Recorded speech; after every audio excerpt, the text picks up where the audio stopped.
My emotions are all messed up horribly right now. I am all to blame for this mess I have put myself in. Roughly 9 years ago, I was on deployment and met a guy who I became friends with. It was strictly friends. Over the years, we still remain friends, but my heart got tied up in it, and for me became more of an emotional affair. My husband was working a lot, providing for us and our kids. He is a damn good provider, but it kept him from home a lot.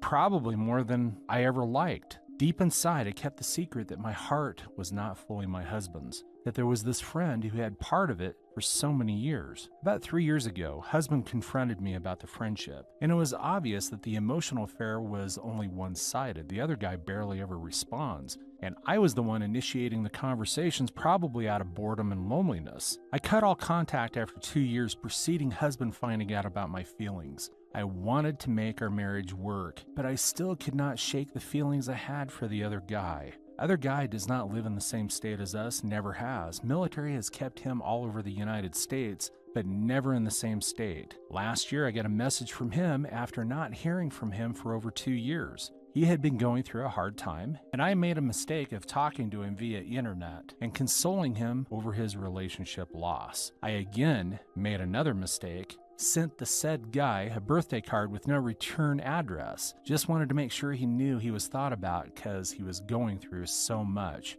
Probably the worst thing for me to do, because he sent me a message on Facebook and husband saw it and flipped out. Well, now after months of contemplating divorce, husband filed last week. I am forever regretful because I ruined a decent marriage. We had our differences, but husband is not a bad man by any means. If anything, he is the most understanding, kind man I've ever known. I am an emotional wreck and can't seem to keep it together. Our kids don't really know what is going on just yet. I hope we don't have to tell them because we are trying to keep things normal for them. As of right now, I'm keeping this house and the kids will live with me full time, with him getting them from school in the afternoons and every other weekend. He works nights, so we really can't swing the full-time thing. I want him to see them as often as he wants. The plus to part of my woes is we have a rental house next door. So after our renter's lease is up in March, he will move over there. But in the meantime, we'll remain under the same roof even after the legal divorce.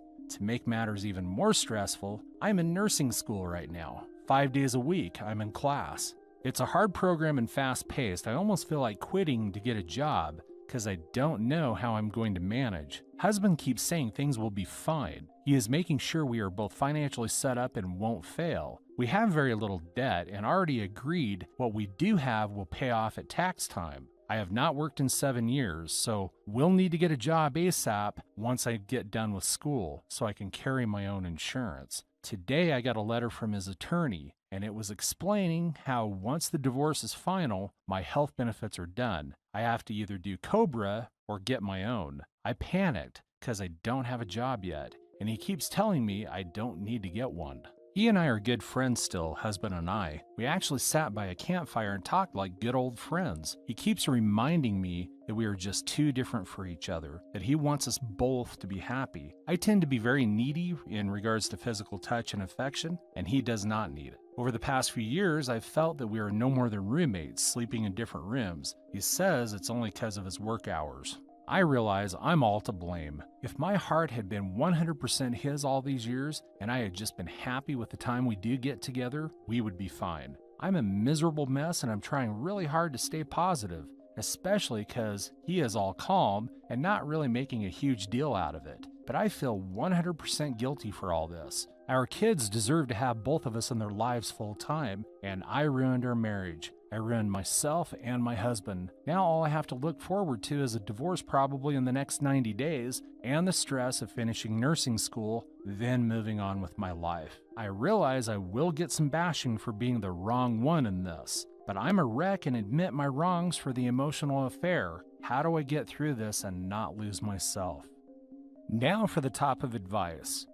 People usually like my answers. This one may not go over so well, we'll see. Okay, I'm going to preface this with 2 things. 1, I fell in love with someone else when I was married the first time and it eventually led to a divorce. And 2, I got actually really cheated on by my second wife that led to a divorce. So I've got some experience when I say these things.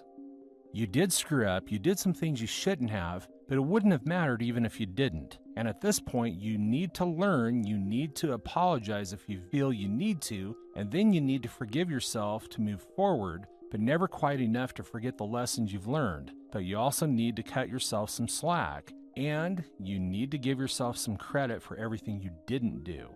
There are 3 big reasons to not feel as bad as you're feeling. 1, if everything was perfect about your marriage, you wouldn't have fallen in love with someone else. A lot of people aren't going to like that I'm saying that, but I've been in the wrong relationship a couple of times and the right relationship once, and that's the way I see it.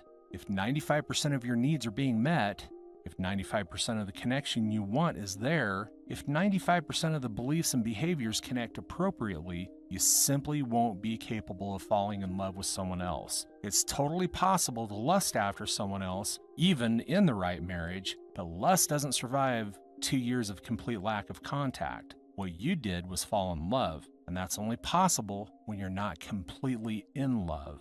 2, you didn't choose to fall in love. Of the times I've fallen in love, that in retrospect really turned out to be love and not some exaggerated form of like lust, want, respect, whatever. I can tell you that without question, I never chose to fall in love. For the ones that worked out great and the ones that were the worst decisions of my life, not one of them was a choice. And I can point out some things when I tried really hard to fall in love, when someone seemed so perfect for me and like we were such a great couple, and she was so nice and so pretty and so trustworthy, and she had so much in common, and she's clearly in love with me if I tried just a little harder. But nope, it was always pretending, and deep down I knew it. You didn't choose to fall in love, and you didn't choose to do it. You really can't feel bad about it. 3, that love made you want to do a million things. That love made you want to walk away from your home and your husband and never look back and throw yourself down at the feet of this man and beg him to take you with him everywhere he goes. It made you want to find a way to seduce him. It made you want to find a way to make him need you, want you, desire you. It made you want to show up at his hotel room door, and when he answers it, throw every piece of clothing you are wearing through the door and stand there in the hallway buck naked, so he'll invite you in. It made you want to send him love letters and flowers and presents. It may have been worse than that, more graphic, more sexual, more aggressive, but of those thousands of things that you could have done, you did nothing. You cut off all contact, not because you were caught and were given an ultimatum, but because you knew it wasn't right. You were married, so you did it, and you kept it cut off for 2 years until he really needed a friend, and then you broke. You broke not because your marriage meant less or because you saw a chance to make this new relationship be something more. You broke the silence because he was very hurt and because he needed a friend, and you were that friend. You didn't step into girlfriend help for a man you wanted or ravage you. You stepped up as a friend to help a man you've come to understand well get through a tough time. This makes perfect sense to me, by the way. My first ex and I were done, then friends for a while, then we dropped that. We didn't talk for years because we had nothing to talk about. I didn't have anything I needed from her. She didn't have anything she needed from me. So, no talking because no need. Then her dad died, and we talked 10 hours a day for a few days. Then we drifted again. Sometimes the worst partner can still be the best friend for the situation. I'm going to be honest with you. I'm guessing at these numbers based on personal experience watching my friends and the huge amount of counseling I do in this forum. Raise your hand if you've seen or taken my advice around here. See? But I'm guessing that given the scenario as described, the percentage of people here who would have chose "so I cut him off completely" is under 15% and probably closer to 5%. Hell, many of us have left for losers with barely functioning brains because they're more fun than us people who want money in the bank and won't just leave the kids at home to go to the bar and crawl the college district looking for drugs. I'd feel better if I'd been left for love rather than left for he gets good coke and he fucks me hard. So look, if there's guilt to be had, you and your husband share it, and I think he knows that. You and he let the relationship get to the point where enough was missing that your heart went looking for something else. You're bad, his bad, that's a couple bad. You fell in love, which sucks,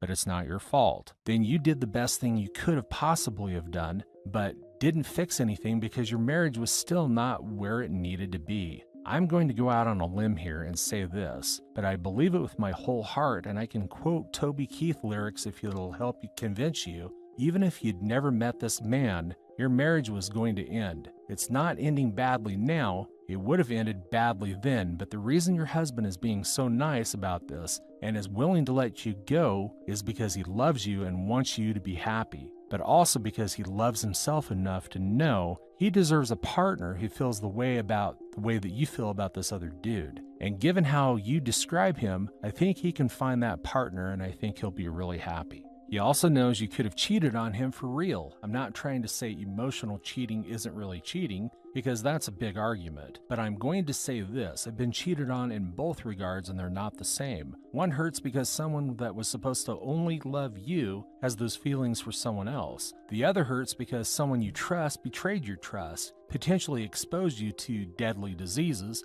made day-to-day conscious choices to do those things and to hide them from you, and they did them in public where anyone could have seen them. It's not the same, and the guilt is not the same. So you shouldn't have reestablished contact, but it doesn't matter. How quickly your husband was ready to move on, this minor occurrence shows that the damage of you loving someone else had already been done. It was irreversible. Your marriage would have ended one way or the other. So here it is from me, from the man who has been cheated on as brutally as possible. I'm going to say it. Forgive yourself and it's over. You can get his forgiveness too, great. If he's half the man you've described him to be, he'll be probably apologizing to you as well. Something along the lines of, I'm sorry I couldn't be what you needed me to be.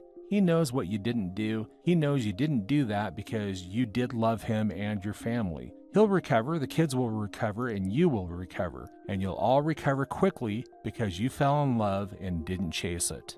It wasn't your fault you fell in love. It was your fault it didn't turn into a horrible, hurtful, evil, eviscerating situation. So, feel a little regretful about the first and feel pride about the second part. If you told me this story on a first date and everything else went fine, I'd be asking you out on a second date tomorrow. You're not a cheating whore, you're not a homewrecker, you're not a wanderer, you're not a philanderer. In my book, you're a passionate, loving, dedicated woman who chose the wrong husband. That's not a crime. That's all for today. If you're enjoying this story, please like the video and share your thoughts in the comments section down below. Thank you.